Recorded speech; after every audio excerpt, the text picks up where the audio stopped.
Welcome to Resiliency Redefined. I'm your host, Robyne, and I am thrilled to share with you information about resiliency, well-being, performance, education, business, parenting, and everything in between. I'm committed to joining you each week to talk about these big ideas and bring them into action, habits, tools, strategies, tactics that allow us to finally uncover what it takes to truly be well. And I'm just so excited that you're here.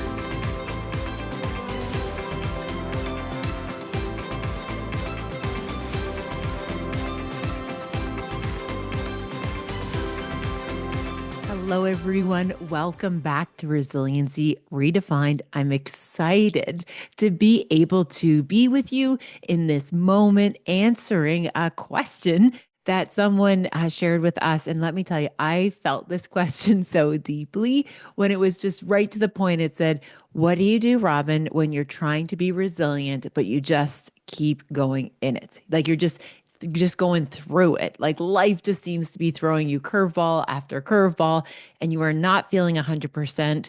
Things are happening to you that you did not sign up for, yet here you are trying to figure it out. Like, what do you do when you need to be resilient from your own life? And the person went on to say that they feel as though that they need a break from themselves.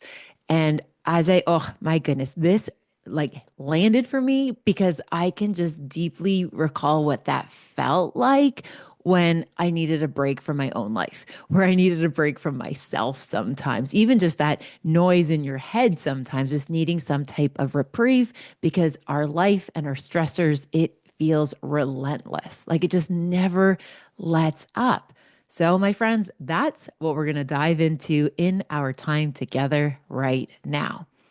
So, first off, when you feel as though the world in like you're being crushed by the weight of your world and your two hands are not strong enough to hold everything together, the big invitation for you here is first to recognize you are not alone. So often when we look at social media or chit chat with friends just in like transitions or even just like interactions, brief, like, how are you? Good, fine, busy, tired, okay, right? We just kind of go through this surface often. And it sends the message, probably to a lot of us, that we think that everybody's doing pretty okay. Everybody's just busy, but like they seem to be handling their busy better than maybe you feel like you're handling your busy. I get that. The reality is you are absolutely not alone. If you notice that you're feeling just a wee bit sensitive to feeling like everybody else has it figured out and I don't know what I'm doing, first invitation, yes, you're not alone. And number two, minimize the blast radius of comparison. As soon as we start comparing ourselves to others, it is like it's instantly that we're going to have this downturn in our positive. Okay. And what I mean by that, as soon as we start looking at what other folks are achieving or doing or navigating or how tidy their pantry is or whatever that thing is that you're comparing yourself, or perhaps how busy they are, how many likes or followers they have, whatever that measuring stick of social comparison, that is not going to serve you well, especially when you're feeling a little bit vulnerable or a little bit overwhelmed. Now, the reason we do it, okay, so the reason why our brain goes to kind of that comparison mode, especially when we ought not to be comparing ourselves, is it feels under threat because our nervous system is activated. That nervous system, that fight, flight, freeze, and fawning is activated. So what it's doing is it's literally looking around everywhere to try and figure out where are the threats coming from. So it recognizes your body's feeling a little bit wobbly. And what it's then trying to do is take in data and be like, well, compared to this, compared to that, look at this. It's just trying to pinpoint exactly what it is that has you feeling this wobbly.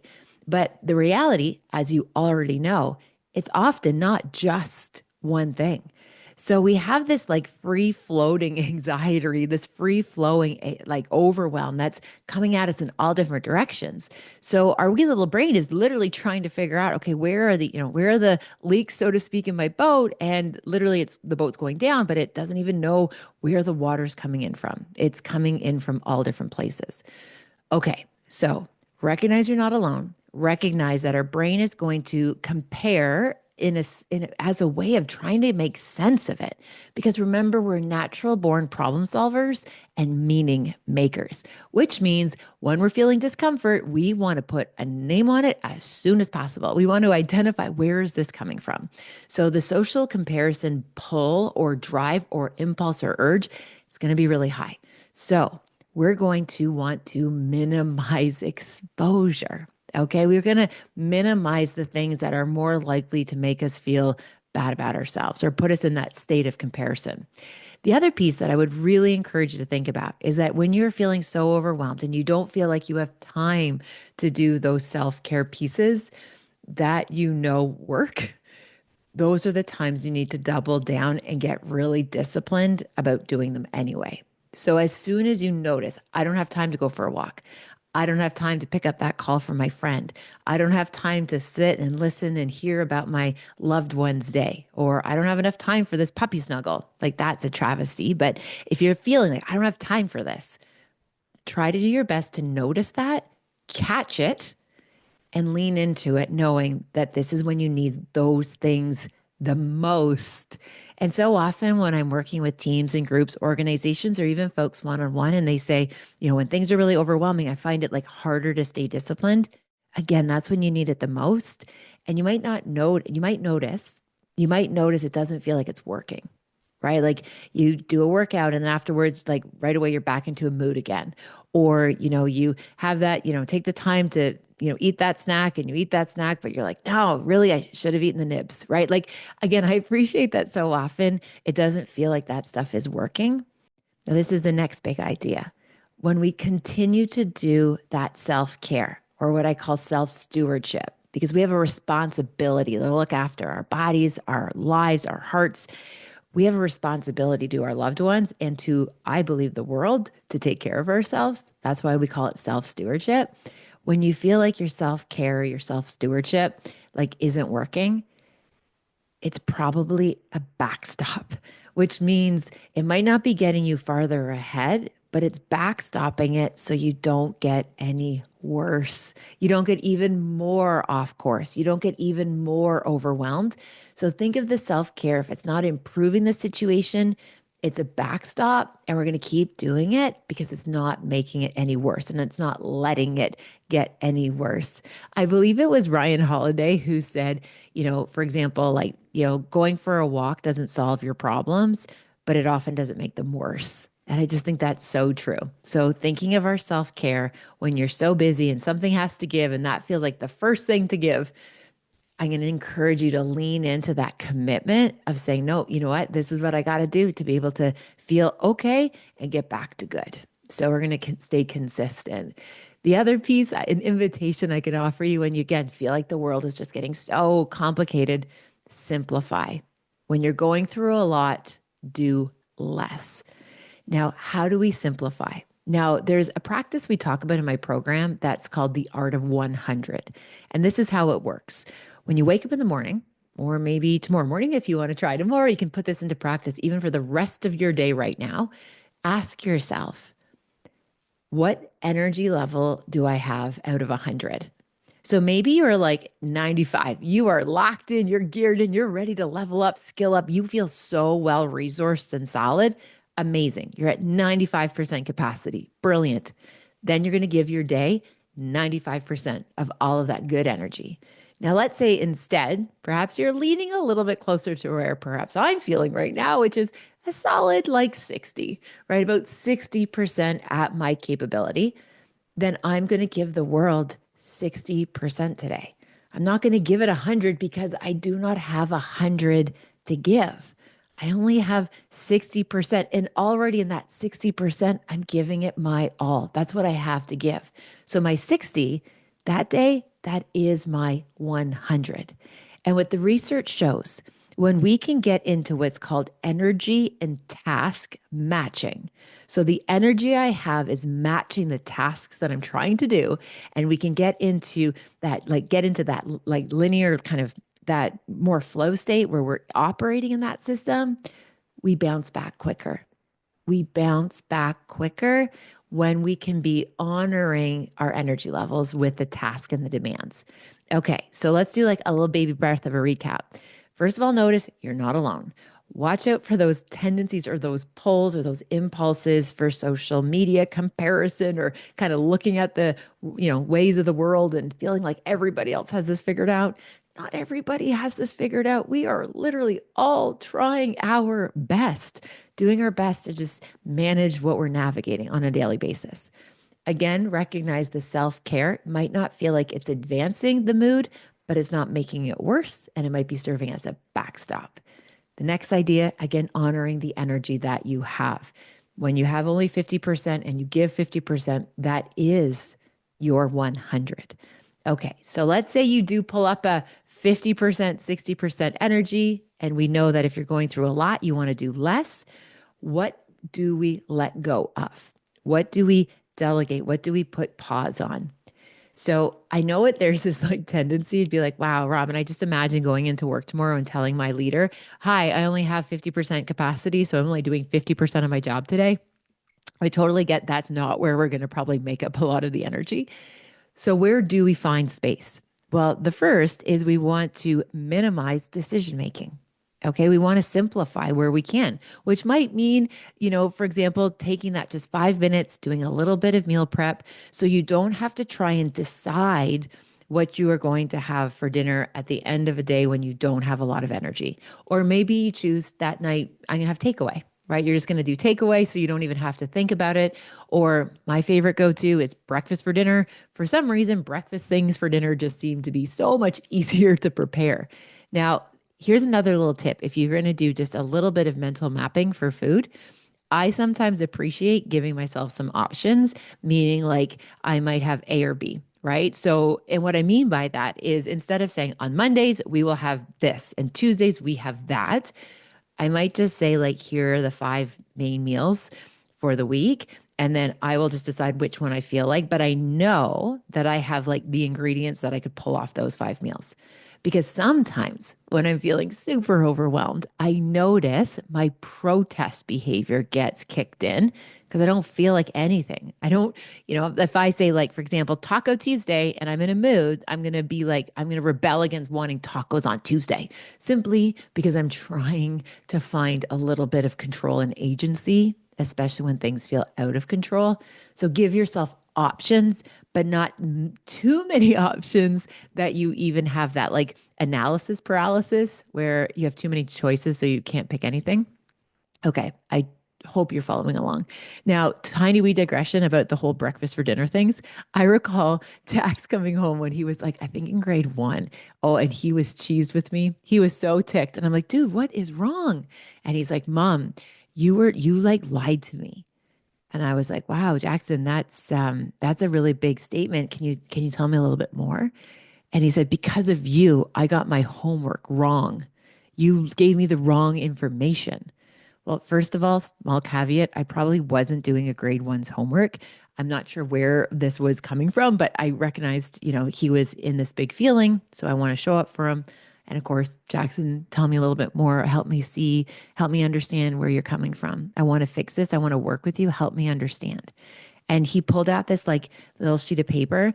And the activity that children had to do was like cut out all of these food groups, like all these food, sorry, cut out all these like pictures of food from different food groups and then put them in categories. So like breakfast items, snack items, lunch items, and dinner items. And Jax was so cheesed with me because he had all of these breakfast items in the column for dinner and he got it marked wrong. So he was so upset with me because he got all this marked wrong and he's like, you're doing this grown-up thing wrong. Brother, preach. Let me tell you, I do have moments where I think I am. But again, sometimes we were having a lot of breakfast for dinner when he was little because it was simple. And there's nothing wrong with that.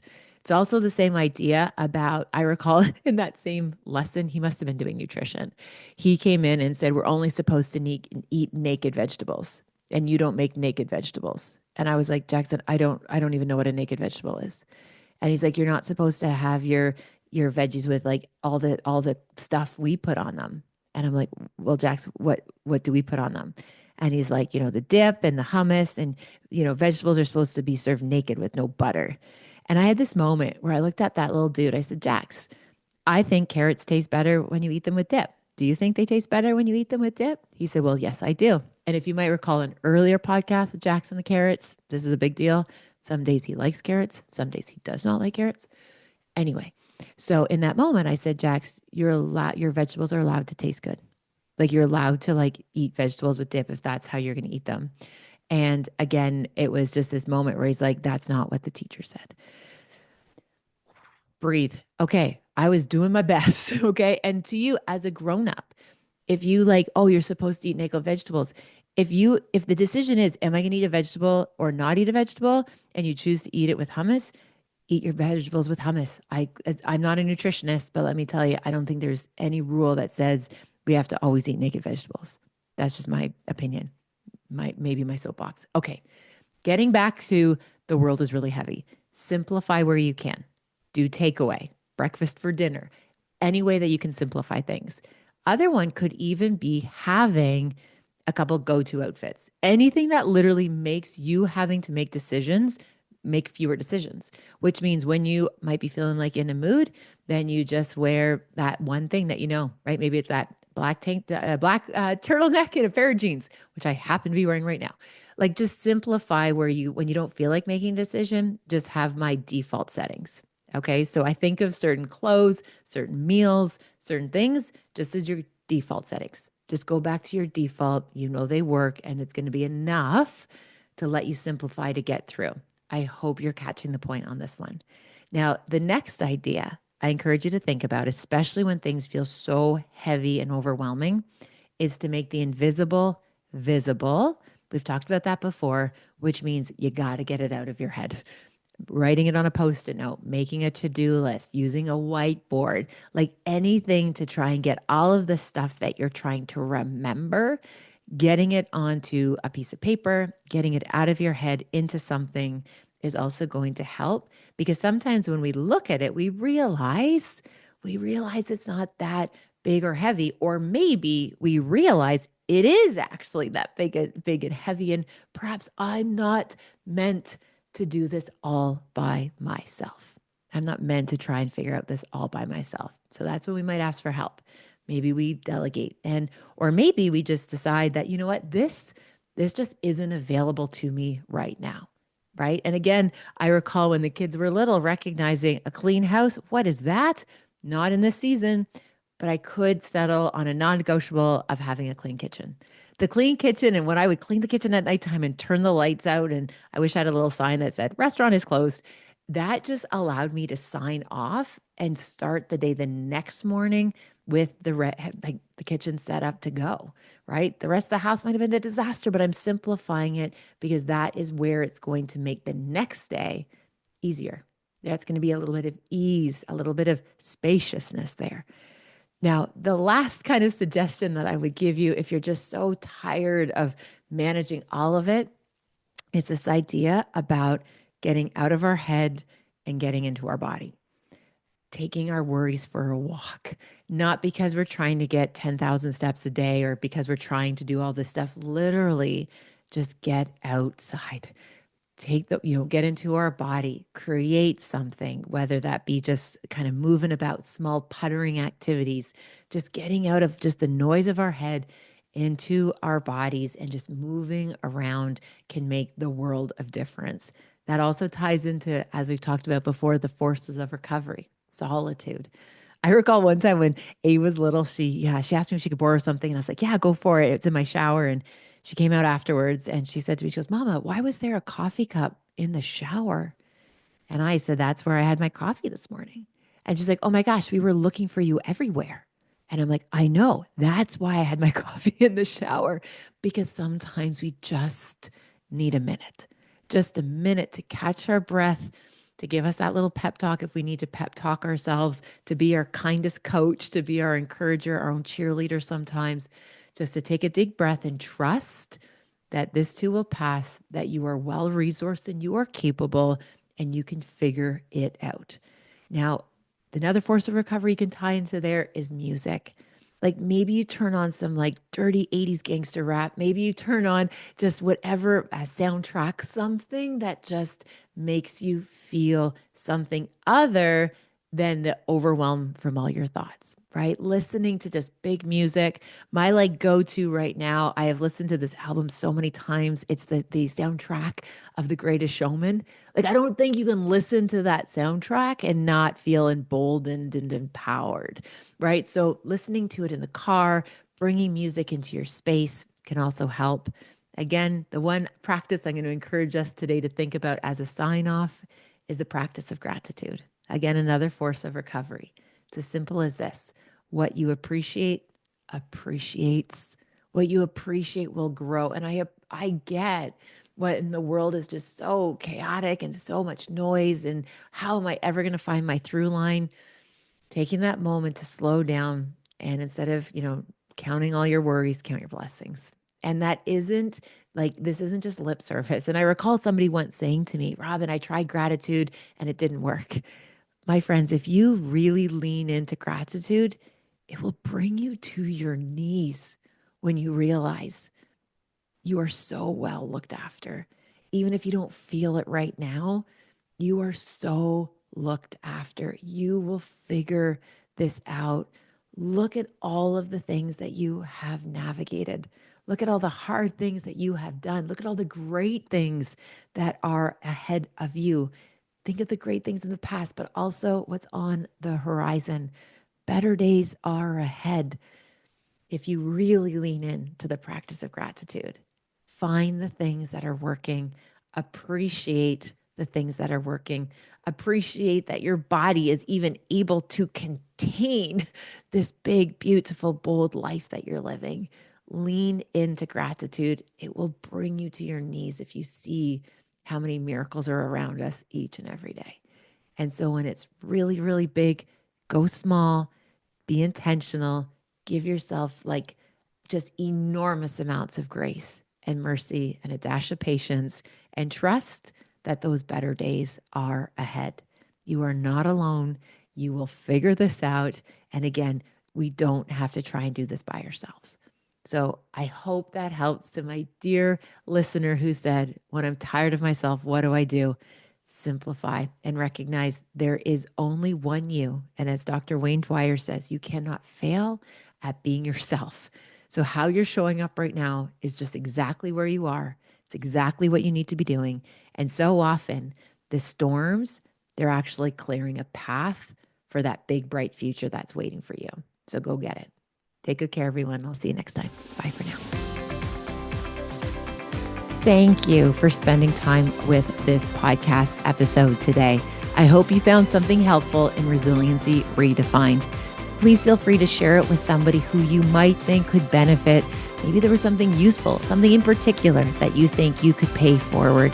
Also, if you have a moment, please feel free to rate and review this podcast wherever you like to listen to your podcast. It means the world to me. And again, thanks for your time. Thank you for your interest. Take good care, and I'll see you next time.